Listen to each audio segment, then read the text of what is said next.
Hello friends, my name is RagePanda1 and I want to go over all of the special clan traits from all of the clans that have been released since the game came out. I am going to talk about a handful of the original clans real quick, getting hulking from the Fulgurs, aggressive from Tidestorms, focused from the Yvnians, and agile from the Travanes are all going to be great traits that you'll be able to use until the end of the game, and usually they're better than anything that we're about to see, but the only way you can see that is if we get started, so let's do that now. I'm going to go ahead and do this in reverse order, and I'm going to try to go quickly because there's a lot of them. So with the Bjorn Krieger, we've got Cold Snap, which is going to reduce the attacker's constitution recovery by 15% for 3 seconds, stacking up to 3 times when taking damage. That means when somebody attacks us, then they're going to have anti-heal put on them for a total of 45%. The thing that makes this great, it doesn't say it only lasts for 10 seconds. It doesn't say that the enemy's going to become immune to the effect. So as long as somebody's attacking us, they're going to just stack this up to 3, and they're going to have maximum anti-heal on them for the entire duration that they're fighting us. That makes this a super strong trait, and we're in a meta where we're trying to counter a bunch of healers. That makes this a really good trait to have, and fortunately, it's already on my tanks, which is where you'd want to keep it exclusively. We have Harsh Rhyme for the Akuna, which is a similar effect. When landing normal attacks on the enemy, there's a 21% chance to prevent them from recovering Constitution for the next 3 seconds. The target will become immune to the same effect in the next 7 seconds. Now, we're not totally clear if that means that the 7 seconds that they are immune and the 3 seconds that they are affected will actually be going concurrently. If it does mean that, then it's a lot better. If it does not mean that, then that means that once every 10 seconds you actually get to put this thing on them. It's good, but it's not that good. So having a full anti-heal effect is always going to be strong. We're just not sure how strong. And also it's going to be hard to fit this on your DPS champions, but it is a good trait. For the Kavak, we have Impair, which increases enemies' damage taken by 7% for 4 seconds when normal attacks or skills land on them. It stacks up to 3 layers. This is a really good trait that probably should be on most teams. However, finding the perfect spot of where to put it on that team is going to be a different story, because you want somebody who is attacking quickly and preferably has AoE attacks that take multiple stages of damage per skill. So then you can stack it on the enemy team instantly and everybody's just doing way more damage. So that trait is super strong, very good, and I will be looking forward to getting access to it to be using on my teams. And when I do, I will probably have one of those on my team, but not any more than that, because it's not going to stack past 3 even if you have more than one person doing it. And if you're spreading out the buff to more than one person, it might not be quite as useful, and it's hard to find a spot for this trait. Silken Crown has the Spider Nibble trait, where each normal attack reduces the enemy's strength resistance by 6.1% for 4 seconds, stacking up to 2 times. I know they're trying to push this strength resistance stuff, but I haven't seen any concrete numbers on how effective it actually is, and this is a pretty low number that they're adjusting it by, so I would say for now, until we have some concrete numbers that this is just wildly overpowered, I would be passing on this on all of mine. I'm not sad that it's on the character it's on, but that's going to be the case with a lot of these traits that just aren't quite good enough. Everybody's been asking me about the Corbett trait of Plume Dance and whether it's good or not good. I think it's totally usable, but I definitely don't think it's a mandatory trait by any means for DPS. You need to be using a team that is specifically targeted at trying to make this work. If you're using this trait, you're probably also fighting against people who have Bulko active. And if that's the case, then you're probably going to want to have Pure Heart on your character as well, because Pure Heart will cancel out Bulko and let you get more out of this effect, maybe even 2 ultimates. But you're also going to want somebody on the team that's increasing your crit chance. If you don't have that, then there's no reason to be trying to do more damage with your crits. It's going to be strong when it works, but it's not going to work that often. So I don't like to build teams that way, but I do think that there are valuable uses where this could be a really strong trait. Well, doesn't this character just think she's all Matt in a bag of potato chips? Huh? Little Austin Powers reference for you? Ah, you're too young for that. Go look it up. Soul Annihilation is the trait here. It increases the caster's damage dealt by 12.9% for 2 seconds when taking ultimate attack damage. Stacks up to 2 layers. There are certain ults you might be fighting, like a Male Water and Sun, where this stacks up very easily and stays around for a very long time. That doesn't make it good. It's not a high enough percentage. You may as well just have Fierce. You're already going to have Brutal and Aggressive if the thing you're worried about is doing a lot of damage. Plus, you need another trait for being defensive, so you don't have room for this trait. It's nice that it's on the person, but you're not going to put it on anybody else. The Askavarg trait Searing Armor has literally one use in the game, one use only. There is only one time it's good, and that is on female Bjorn Krieger. That's it. Increases your fortitude by a decent amount, stacks up to 3 layers. You could be very tanky with that on the female Bjorn Krieger. Don't ever use it other than that, in my opinion. For the Crooked Fin, we have Combat Fatigue, which means that when we take damage, we reduce the attacker's attack speed by 21% for 4 seconds. This effect cannot be stacked, so it's not worth putting a bunch of them all over your team. Although there are definitely enough abilities, enough traits in the game that if you wanted to do an attack speed reduction team, you very much could do that successfully, and this would be a good trait to help along that path. I don't think it's something you're going to use in most teams, but if you're being creative, you might find a really good way to use it. The awesome Might of Zeus belongs to the Thunderlords, and of course they have Furious Thunderbolt, which makes each normal attack have a 62.4% chance to increase damage by 44.3%. There are a lot of skills and abilities in this game that increase attack speed, and there are a lot of people who rely on their basic attacks to do a majority of what they're doing, and if you're building the team all around that sort of thing, then this trait would be extraordinarily good. Aside from that, it's maybe okay in a couple of situations, and generally you're not going to hear me recommend it, but that doesn't mean that it can't be used. And that's why you're going to see me recommend a lot of the old traits like energetic, honorable, brutal, fierce, aggressive, focused, agile, all of that good stuff. I'm going to recommend those because they're always good, and it doesn't matter what team you're running around it. And usually I'm talking about one person and their traits. So if you're wondering why my Bjorn Krieger videos are talking about putting a bruiser build on them and not talking about hulking or sanguine, it's because I'm talking about the one champion, and you may already have hulking and sanguine on somebody else like a male Aeson, who knows? That's why my goal is to try to help you understand the game rather than just tell you what to use all the time, because there's so much variety, it doesn't always fit together. The Soul Keeper trait, Dark Corrosion, is pretty interesting to me, and I think there are times where it could be pretty valuable. When normal attacks or skills hit an enemy, there is a 50% chance to reduce their damage dealt by 17% for 5 seconds. The target will become immune to the same effect in the next 6 seconds, and the effect is not stackable. This is the same situation where we're not sure if the immunity runs concurrently with the effect. I'm not sure about that. I haven't done the math. If you know, then please do let us know. And if you're a person who can data mine these kinds of games, please step up to the plate and start doing it for us, and I'll put all your information out there on the internet, and we'll help the world be a better place together. Either way, I think that if this is on one of your frontliners that uses a lot of AoE attacks, then this could be extremely strong because you're not only making yourself a little extra tanky, but you could be saving your team from a lot of damage as well. Not one that I would call mandatory, but definitely one that I would not question people using. We're going to be talking about a lot of traits here that say for the first 10 seconds after battle starts, and those are almost exclusively terrible traits that are not actually worth doing.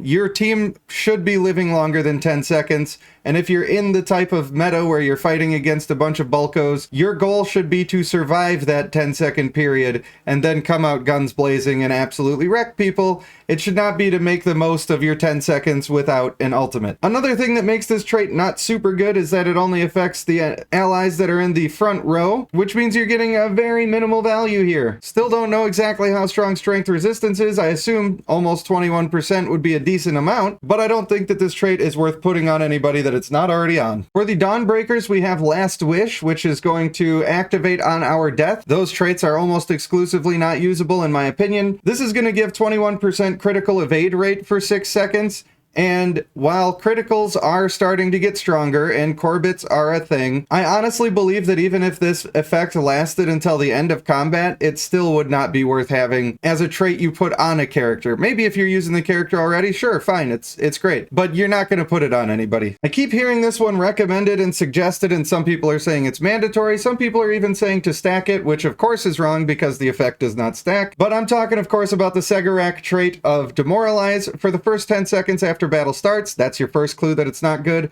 Reduces all enemies' attack speed by 25%. Now, I believe that the reason that people think this is actually good is because they are using Bulko, the enemy is using Pure Heart, and they're trying to reduce the chance that the enemies cleanse Bulko with the Pure Heart. So now you're dedicating so much to actually hoping that this will actually be effective that I don't really see how it's valuable anymore. You're dedicating way too much to making it work, and while reducing by 25% all of their attack speed is pretty decent, it immediately stops working after 10 seconds. The Bulko stops being effective after 10 seconds. Why do you want to build up so much stuff that if the enemy lives through it, you are dead now? You just lose. So I don't think it's very good. I think if you have one of them on your team, I go for it if that's what you like. I don't personally think it's that strong. The Water and Sun comes with the suppression trait, which says for the first 10 seconds after battle starts, reduce the attack speed of back row enemy champions by 17%. The effect cannot be stacked. Now, obviously, if I didn't like the last one, I don't like this one either.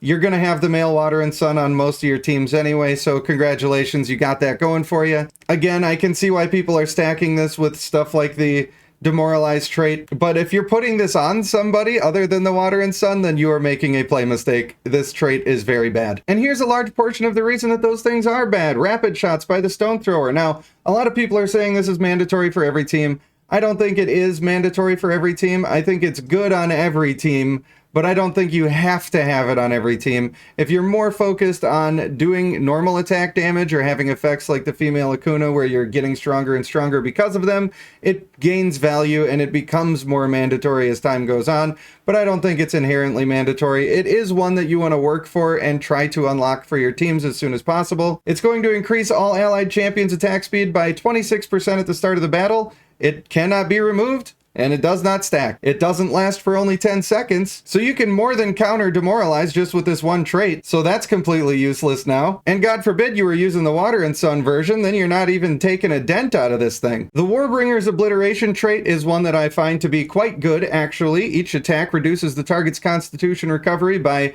10.1% for 5 seconds, and it stacks up to 4 layers.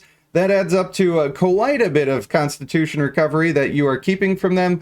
The bad part here is that there are probably better options now that the Bjorn Krieger trait is out. I think that's just strictly better than this one. And you're not going to put this on your DPS people. It's not worth putting on them. You're better off just increasing their damage overall and letting other effects and abilities take care of your Constitution recovery negation. If you don't have that on your team at all, then yeah, sure, I guess you could use this. It's a little less good than it was just a couple weeks ago because of our Bjorn Kriegers. The Selphos clan has the Enfeebling trait, which each attack reduces the target's strength by 5% for 5 seconds, stacking up to 4 layers, and 20% strength reduction could be very good. But it's only going to be very good if you are attacking often, if you're using AoE attacks, and if we find something like maybe the Water and Sun's ultimate that continuously ticks, if that applies this to everybody all the time, then that would be really strong. It's just not clear to me whether it's going to apply once per attack or each tick of damage for that attack.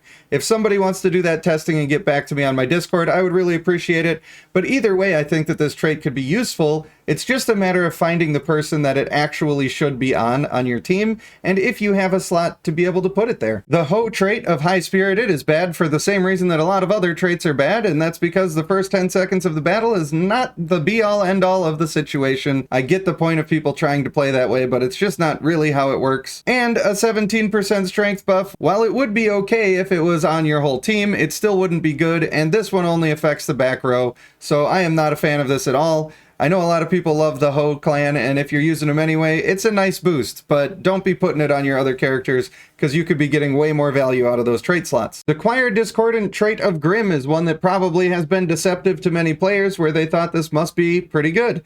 It increases damage dealt to enemies with an active shield by 17%. The problem is, again, brutal, aggressive, fierce are all providing more, and they're providing it without the caveat of having to have an enemy shield, and you need to have a defensive trait on your character, otherwise you're just a glass cannon and you're going to get blown up in 2 seconds. So I don't think there's really a situation where I would want to use this at all. Now, I absolutely hate the Parade clan, both of them. I don't even want to look at them. Don't even be a Parade clan around me. I just hate them. Absolutely hate them. However, the Tardiness trait does have its uses. Each attack reduces the target's attack speed by 11.4% for 5 seconds, and it stacks up to 3 layers. So you can reduce a third of their attack speed, you can keep it up the entire time, they never become immune to it, and you could be spreading this with AoE attacks. So I'm not going to use this trait generally speaking, but if I'm using a bunch of skills and abilities, maybe even some extra traits we've already talked about to reduce the enemy's attack speed, then I'm going to want to make that even further useful by taking a trait like this. The Bloom Uncounted has an interesting trait here that could have been very good. Unfortunately, I don't think it actually is very good.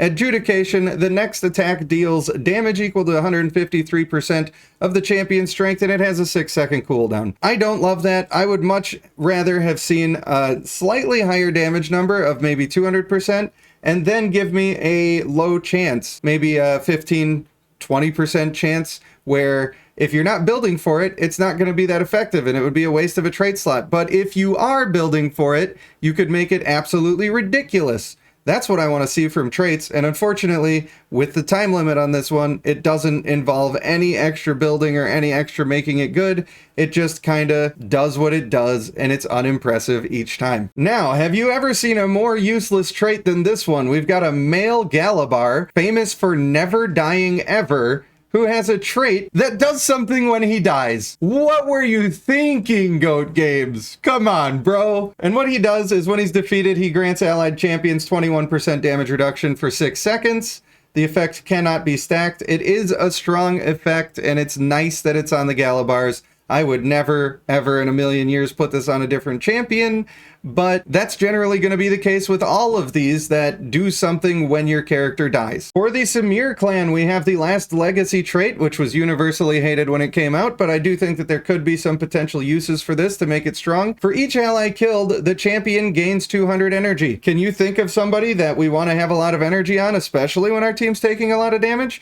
That's right, the male Water and Sun. He might like that trait. Now, I'm not saying it's going to be the best for him or that it's going to be the new meta, but I do think there could be some interesting strategies where you might try to keep him pumped up and doing his ultimate for as long as possible, because if your team's taking a bunch of damage and dying, you're probably scrambling to keep the rest of your team alive. And that might be the thing that does it. Fighting Will is an interesting trait for the Dravapala clan. For the first 10 seconds after battle starts, increase the champion's strength by 15%. You'll notice it says for the first 10 seconds, and then at the end it says for 10 seconds. It doesn't need to say that, and they did change it to be able to say that, and it's not the only trait that they made this change with. They also did that with Devout and Focused and a few others, and the ones that already originally said it, they actually last for 10 seconds, plus Devout, which has now been changed in the last patch notes, but the other ones like Focused actually still last the entire battle, so that's been very confusing to some people. However, the testing of the community has stated that it does actually continue to work longer than it says it does. However, that makes me worried, since they've officially changed Devout, that they might officially change that on the rest of them that they adjusted. And no, I don't have a full list, I'm sorry. But I will maybe compile something like that for a future video or a short or something of that nature. Now, the reason this is interesting is because it doesn't say anything about stacking, and you could get a ridiculous amount of strength on your team at the very beginning of the match. And if you're doing the thing where you're playing for the first 10 seconds, which I don't recommend, there are traits like Inspiring and things that you could be stacking on everybody on your team, and you could just not take defensive traits and just make your whole team have a ton of strength and hope for the best. It might be fun. I don't know if it would actually be good or not, so I'll leave that to everybody else to test, but at least it's interesting. The Gultung has the Steadfast trait, which we mostly all know now, provides us a shield based on our strength that is recurring. When we take skill damage, we get a 5-second shield that absorbs a decent amount of damage. The reason that this is better than most traits that do this is because it's got a decent percent of our strength that it's giving to us, and the shield is recurring instead of just being a one-time thing, which we're about to see a copy of in the future. This is one of the traits that you actually want to level up. Obviously, the Stone Thrower one is one you want to get access to. This is another one that every account wants to get access to. This particular ability for the Hyrule clan, called Perseverance, is an interesting one because it might be extremely strong, but it might not be, and we don't have any way to test it. So again, if you're a data miner kind of guy, then you should probably start looking into this stuff for us. Get in touch with me on my Discord, and we will spread the good word. This says it reduces the skill damage taken by the champions by 9.1%. By the champions. Okay, so if that means for every champion on your team, and you can have 5 of these on your team, and you're taking almost half damage from all skills and abilities, well then, by George, I'd say that's pretty good. Wouldn't you? I think I would, and I might even take it further by putting honorable on everybody and just being a real big jerk and playing a slow sustain comp. However, if it doesn't stack and you're getting a 9% damage reduction sometimes on your one character, why would you ever take that over honorable or energetic? The answer is that you never would. Unfortunately, it's not clear how it works. I think it might actually work the strong way. I'm not sure. I don't have the ability to test it right now. If you do, and you feel like you want to do that, again, test it, get into my Discord, tell me the results. Let's make a video about it together. Then, of course, we've got the Mommy Milkers clan with the Ardent trait for the first 10 seconds after battle starts. There's a red flag. Increases all teammates' damage reduction by 11% for the first 10 seconds. Now, you can tell this one actually lasts 10 seconds because it says for the first 10 seconds, and then at the end it says the first 10 seconds. So that's one little trick you could use to see if it actually works that way or not. This effect cannot be stacked, and unfortunately, because of the timer, I don't think that it's actually good. If all of these 10-second traits said 20 seconds, I might reconsider my position, but they don't. The White Eyes is coming in hot with the Brave trait for the first 10 seconds after battle starts. Yeah, again. All champions gain an additional shield that lasts for 10 seconds, absorbing damage equal to 175% of their strength. This effect can't be stacked. This is another one that's perfectly fine when it's on the guy. It's not one that you're going to put on people. It sort of does the same thing as Steadfast. It's a little lower percentage, but it does go on all of the champions. But the fact that it's not recurring and it's not controllable and half of the shields will go wasted, it's just really not doing it for me. And given the fact that we have to have room for the hulking, the sanguine, sometimes the stone thrower trait, along with everything else we're trying to put on our team, it's really hard to find a slot for this minor improvement. The Devala trait famously was broken when it came out and didn't work at all. I have heard they have since fixed that. Resilient is the name, and in battle, when Constitution is below 30%, it restores Constitution based on a percent of your max Constitution, equaling almost 20% of your total health by the end of it. It does not say that this can happen only once in battle, but for some reason I have the impression that it was only supposed to happen once per battle. Maybe I'm just confusing that with the female Devala's life save. I don't know. But I do think you could pull off a pretty nasty little trick here, especially with the male Galabar who never dies anyway, and just make it extra sure that you're never gonna die. There are places where you could be really annoying and use this to get a cheeky little bit of fun. I don't think it's absolutely essential that you get this trait, and I think it's a total meme when you are using it, but you could use it effectively, which is not true for all of the traits on this list. The Strixbane has a skill called Bellicose. When attacking, there's a 20% chance to restore Constitution equal to 7.25% of the damage dealt. That last part of that sentence is what makes this bad. If you were gaining a percent of your max Constitution, and you could maybe put this on some of your tanky people and have it be valuable, then we'd be talking about a trait that we're using all the time. Unfortunately, putting this on a DPS champion as a way to sustain, that's just not going to cut it, man. Not going to cut it at all. Even if it triggers on the entire attack, meaning everybody that's hit and every tick of damage, and you put it on somebody like the male Acuna and do his big blow up ult, you're going to get a decent boost of health, but it's not going to help you to win the match at all. It's not going to be enough for that, and it's a gamble in the first place. I don't like builds that I can't count on, and that's the best that this could possibly be, is a build that you can't count on, so I would pass on this almost exclusively. Berserker is the trait for our Nas clan. In battle, it increases damage by a certain percentage for each Constitution lost, up to 13%, which is nice, okay, but it ain't good. And the reason it ain't good is because brutal, aggressive, and fierce exist. So why are you using this one? You can't afford to have another DPS trait in your 4th slot, and the other 3 are just better than this. It makes it a dead trait. It's unfortunate, but it's true. The Scorching Fire trait Dutiful, unfortunately, is just duty. When defeated, you restore 160 energy for all teammates. That's not strong at all. You don't want to be planning for dying. Planning for failure is even dumber than normal planning, I have heard. And there's a niche situation where you're running this in the same sort of reason that you would run the Last Legacy trait, where you're just trying to keep your Water and Sun above water with his ultimate. I don't know, man. I wouldn't do it myself. I don't think it's a good trait at all. But with some creativity, you might figure something out. You might. Now, here's one of the only for the first 10 seconds after battle traits that's actually useful. And it's also the best trait that we've talked about this whole time, and it's also the first new clan trait that came out in the game, and that is Sanguine. For the first 10 seconds after battle starts, increase all champions' damage by 2%. After that, increase their damage by 1.46% every 2 seconds, up to a total of 16.6%. The effect cannot be stacked. So you're going to put this with hulking on a team where you're planning to survive that first 10-second bull rush, and then you're going to be doing just fine. If you're only planning on playing for the first 10 seconds and all your traits fall off after that, then this one's probably not for you. But in all realistic versions of playing the game, this is generally going to be on every single team. It really should probably be on every single team, because the first 10 seconds part doesn't fall off afterwards, it only just gets stronger. And that's exactly what we want in a sustain team, and we want to be running a sustain team because they're the strongest in the game right now. That's why this trait is so good. It wouldn't be good if you were playing a glass cannon, I just do burst mages and a lion stone and no defense traits.